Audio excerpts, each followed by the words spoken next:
Welcome to SEC filings for '02. Uh, this is different strategies based off SEC filings. By now, you should be pretty well versed in SEC filings, what they are, how to find them, what to look for.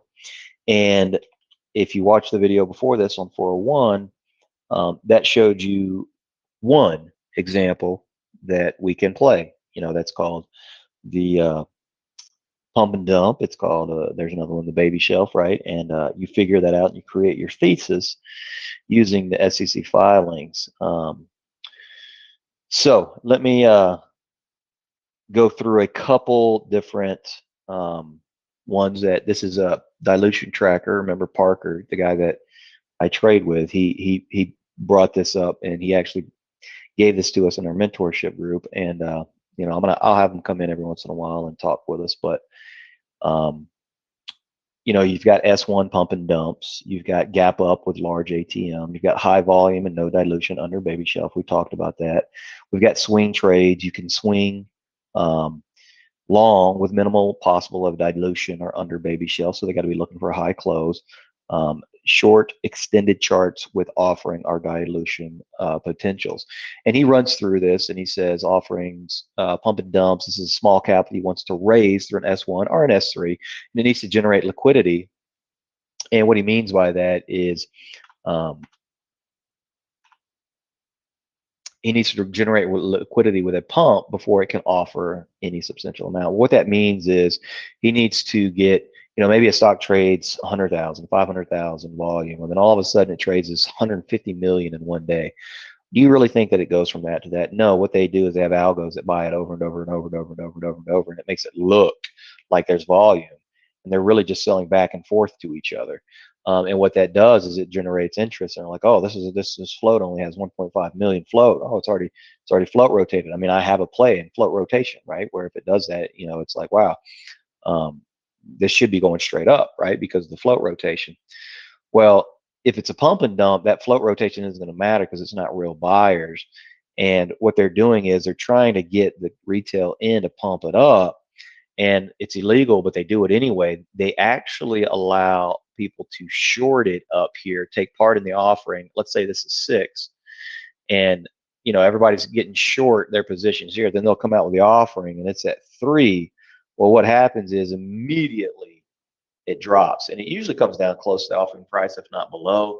And then everybody that was short right there that are also participating in the offering has already made the majority of their investment back, right? So it's a win-win for everybody. The company gets the money, the investors get their money, and then they have this basically free shares as well. And then they'll give them warrants and all kinds of other things. The only people that get screwed is you, the retail trader. That's the purpose. They want to screw the retail trader. Now, a lot of times they'll do a reverse split, and an example that I showed you in the last video was a bio. They did it. Now, not all S1s get pumped. Depends on whether the company has news to pump with. And I have what's called a type 1, type 2 play. You can call it that. Masood, a guy that I trade with, that's what he's called it. I just changed it to that because it makes it easier for everybody to understand. But all that means is one is one you're trying to pump it up and then offer, and then they'll short it down. The other is you offer and then pump into that offering to let them sell out. So what that'll look like is they'll come out, it'll be, basing, a stock will be basing, then they'll do an offering, it'll drop a little bit to the close to the offering price. And then in a few months or whatever, when people can sell, they'll say, you know what, we've got news, bam. Well, now everybody that bought can sell into that, right? So one, it's first pump, short, offer, go. The other is offer and then pump. And you can reverse engineer these a lot of times. You can say, you know what, this one looks like they're going to pump it up, and you can get in them, and we call those just swing long plays. Now he goes through a little bit about the pump and dumps, and here's an example. CYCC, this one we actually hit. It was actually in the watch list.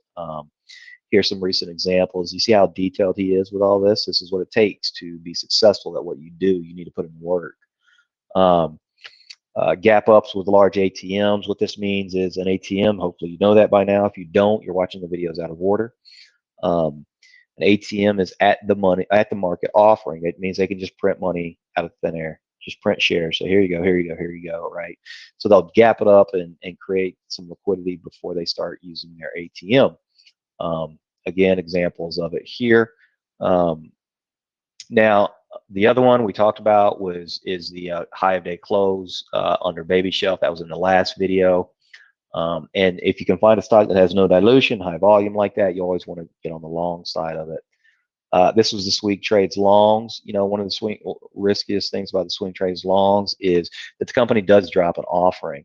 And that's why you'll see it on my watch list. Sometimes I'll say risk is 50%, reward is 200 to 300%. So that's part of the negative part of swing longs. And you know, you want to find companies that are basing out, right? And look at their filings to send. Now, what's funny about this presentation, when he gave us this presentation, he was giving us, here's some ideas for you guys, right? Well, the very next week, each one of these ran. I think 3 of them ran 250%. One ran like a measly 80%, right? So that's how powerful these plays can be. And the same thing for swing trades short. You know, this is the ATM that was filed. Here's your remaining ATM. You know, and any time that a company pumps it up and they're going to be using their ATM to bring it down. This is the strong offering play that I was talking about. You know, it's like, hey, if they've gotten a really good offering price compared to the price they're at, they up their size that they were buying. You know, it's a strong offering play. You can read these other ones, gap up with dilution, but stock is a fundamentally good company. Well, that's a short trap, and you'll be able to see that on the chart. A lot of times you're like, man, why is this one going up? It's got so much dilution. Well, if it's fundamentally a good company, a lot of times they don't need to use that dilution, and so they just trap shorts and they just run their price up, right? Now, gap up with dilution, but amount is so small relative to volume, it's not that much. So a lot of times there'll be like a $5 million ATM or even a $20 million ATM, but when you divide it per the previous video, it doesn't come out to being very much. You know, maybe it's a million volume. Well, if we're doing 200 million in one day, it's not going to make that much of an effect, right? So, you know, those are just some very simple plays, and maybe we can get Parker in here to give us a few videos on it. If there's any other questions, guys, just let me know.